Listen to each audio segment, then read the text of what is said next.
that video got me going. It was pulling at the tears. I mean, seeing you come off at the World Cup all those years ago, I remember that vividly. And you're here today. The turnaround has been spectacular. Nothing short of breathtaking. Today we're talking about overcoming challenges. And you've done that in the most incredible way. Can you tell us how you did that? Well, obviously, every time I watch that video, it also gets me going as well.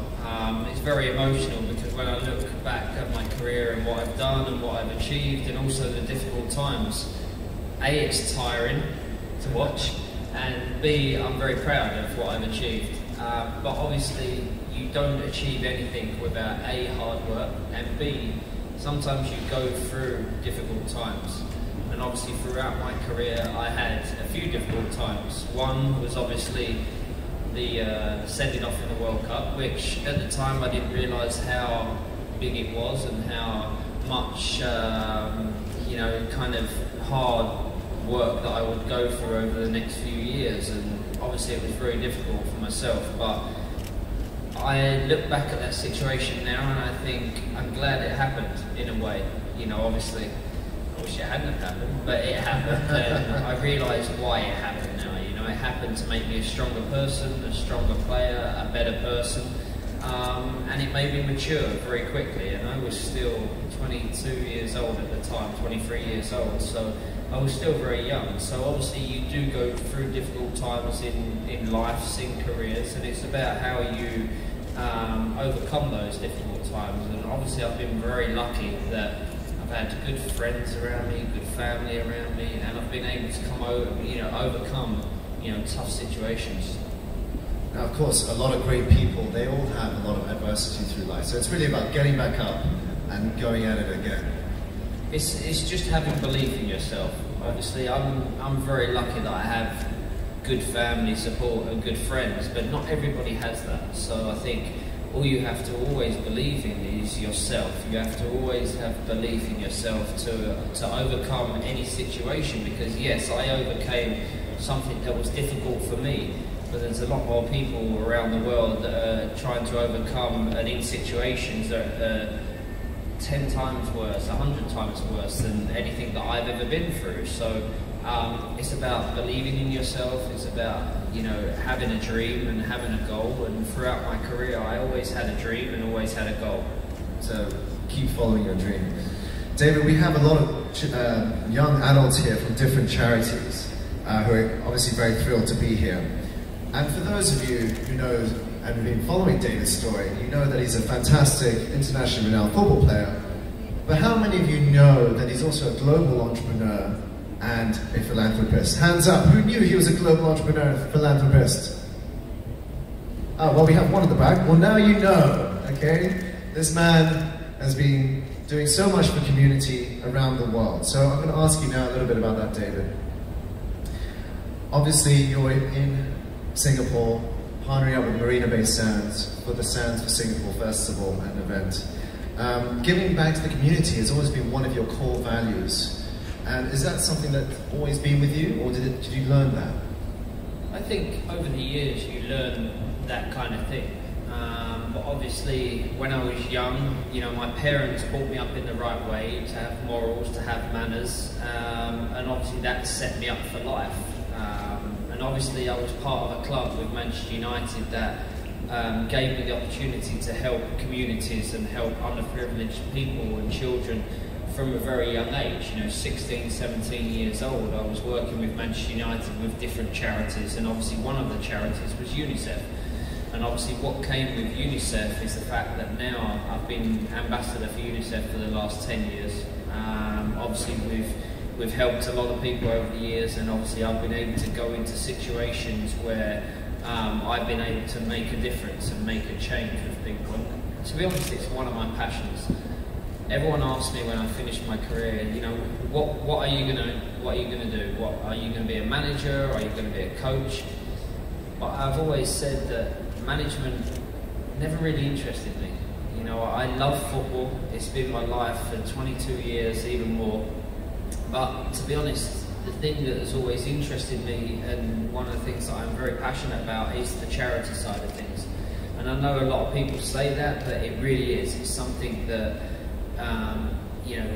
gives me a lot of happiness. You know, the fact that I'm in a position, and I understand that I'm in a very privileged position throughout my career, obviously what I've done, what I've achieved, and obviously the advantage of being myself is the fact that I can shine a light on certain charities and certain situations and the devastation that is going on around the world in certain parts of the world. So I think that's obviously the position that I'm in. And I love being part of UNICEF, I love being part of different charities. I think obviously what Marina Bay Sands, you know, their ethic, their work ethic, the way they treat people, the family that they've created here, is something very special, and I'm very proud and very honoured to be part of a company and a brand that really does believe and has the same kind of ideas and morals as myself. You mentioned work ethic there, as well as family and community. How important is it for you to instill in your children the ideas of work ethic, family, community? Which takes precedent, work or community? Of course, you know, you have to work hard, always, and the community is so important. But obviously I have 4 children, I have 3 boys, 1 little girl. That's a lot of work, David. Yeah, it's a lot of work. So lucky I did retire when I did. At the moment I feel like a taxi driver because I take my children to school in the mornings, pick them up in the afternoons, take them to football practice, take them to ballet classes.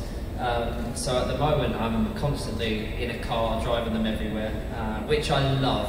It's one of the things that I wanted to do and look forward to doing obviously my whole career. Do you drive a minivan?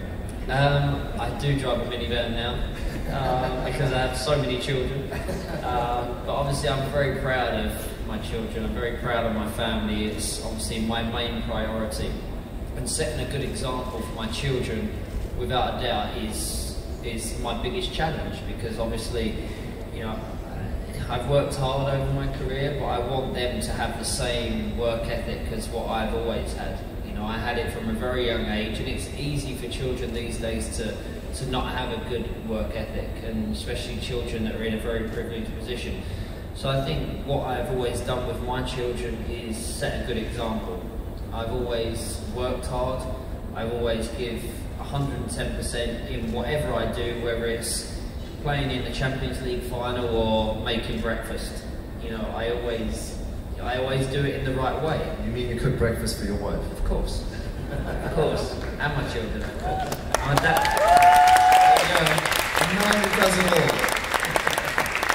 But like I said, you know, setting a good example for my children is the most important thing for me to do. You know, obviously, like I said, I've worked for many years playing football, and my children have seen that. You know, my children have seen that I've worked hard. I get up every morning early, I go work, and then I come home and I make them dinner and I put them to bed. And you know, it sets a good example for them. And I think if they see their dad working hard, then it's going to rub off on them. Absolutely.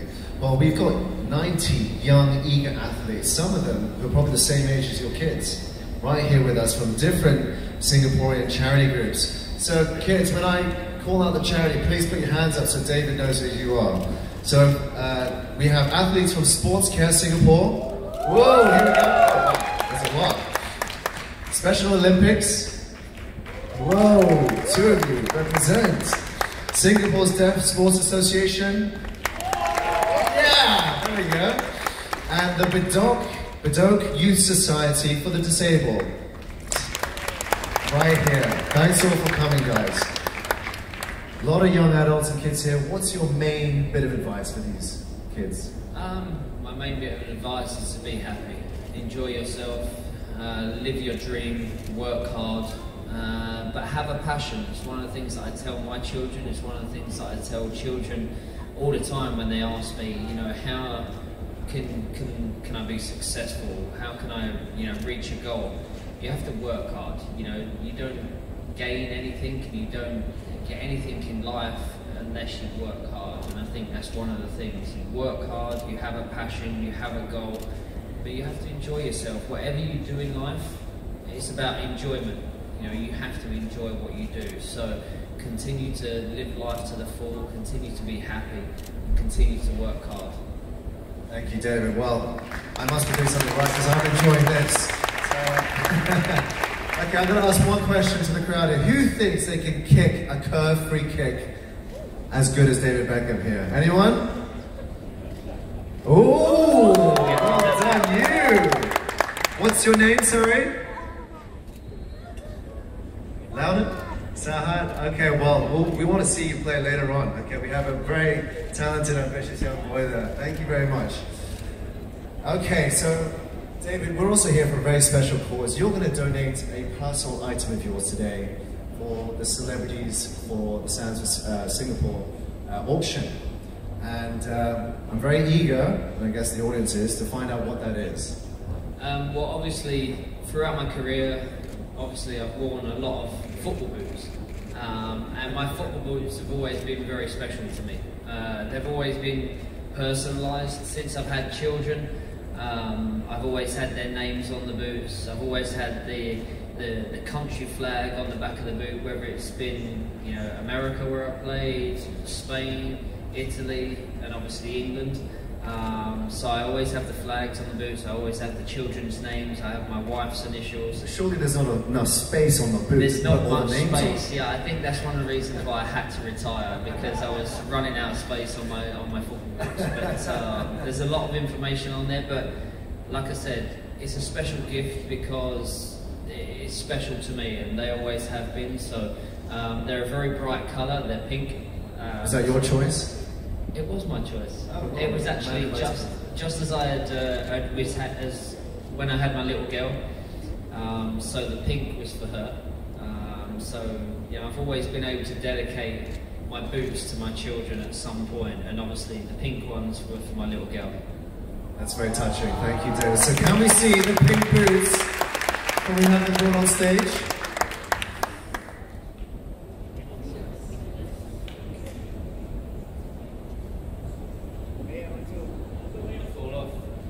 The gilded boots, here we go. And we have all the names on the side. Look at that, everyone. Can everyone see that? Can everyone see the names on the side? Fantastic. Anyway, can we have a photo opportunity? Of course. Please. And if you could sign the boots so they can be auctioned off to raise a lot of much needed funds for the charities.